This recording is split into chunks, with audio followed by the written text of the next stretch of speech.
as a player in an OSR type game, an old school type game, you really have two main goals.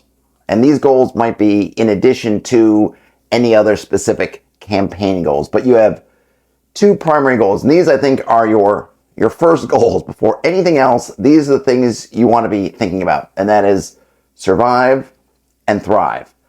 But in that order, and that order is important. First is survival.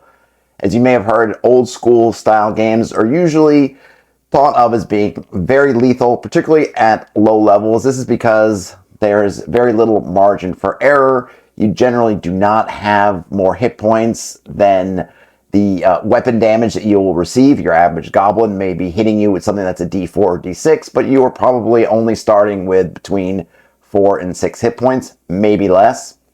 So you are liable to go down in a single round of combat if you are unlucky. So you have to choose the combats and choose the things you're doing carefully.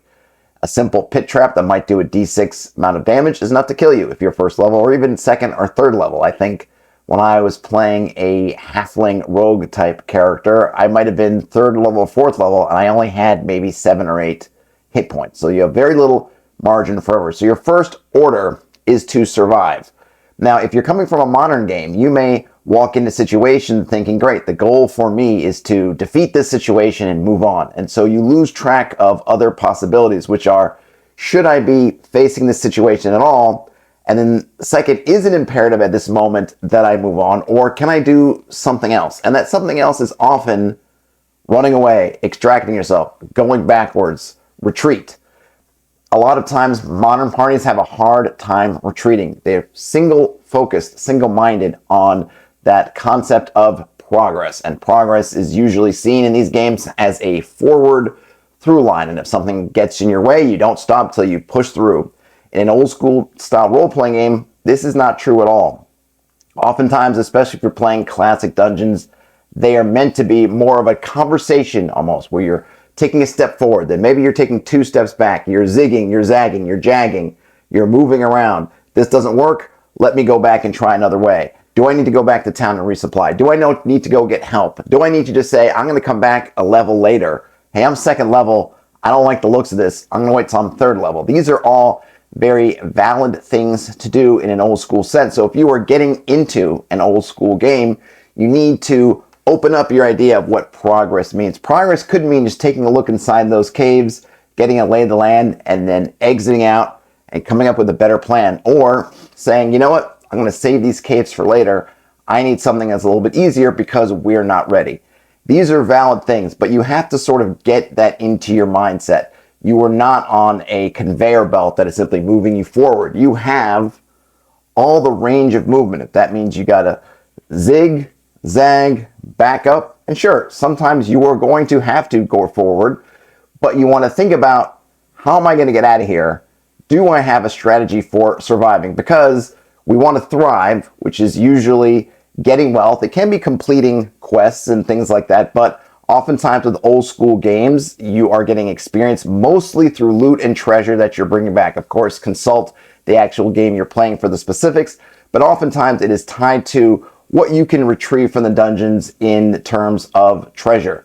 But if you die in the dungeon, it doesn't matter how much gold you had in your pockets, you're still dead. And since usually you don't get experience for gold until you actually get back to town, it does you no good to fill up on gold and then find yourself trapped in some situation you can't get out of. You must survive.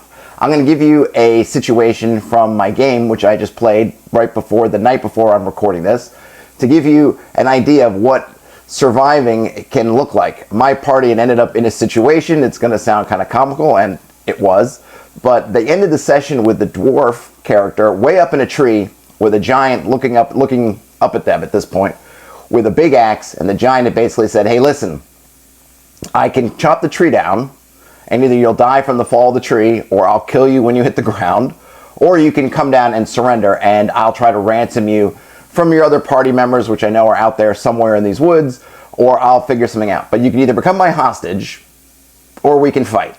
Or rather, I can cut down the tree, and then we'll see about how much fighting I have to do.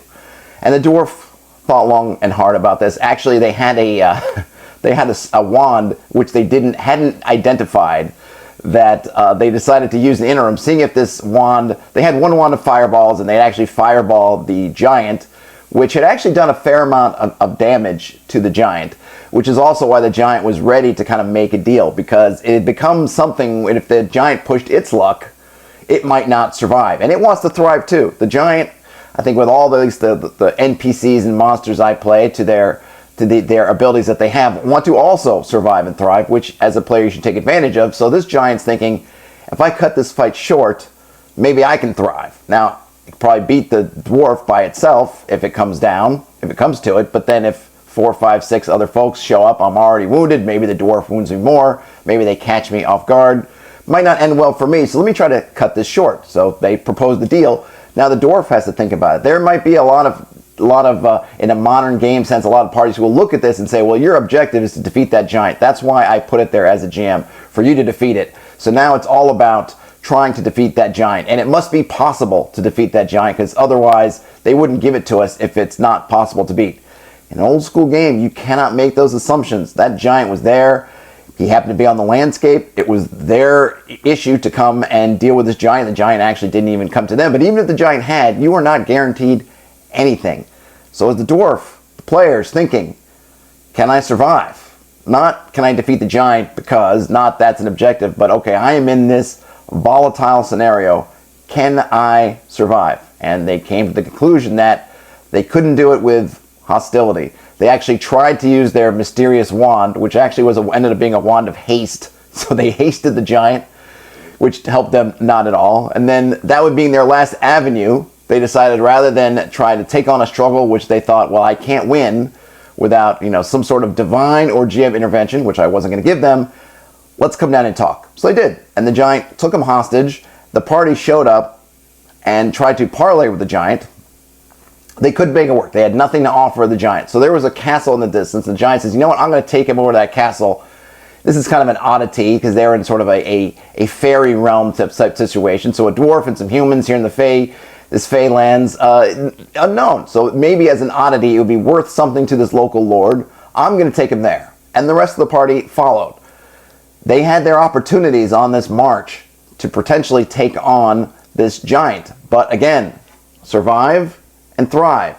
They recognize that they may be able to take out the giant, but not with great cost. And that cost might be the players' lives, and would probably been at least one of their hired hands.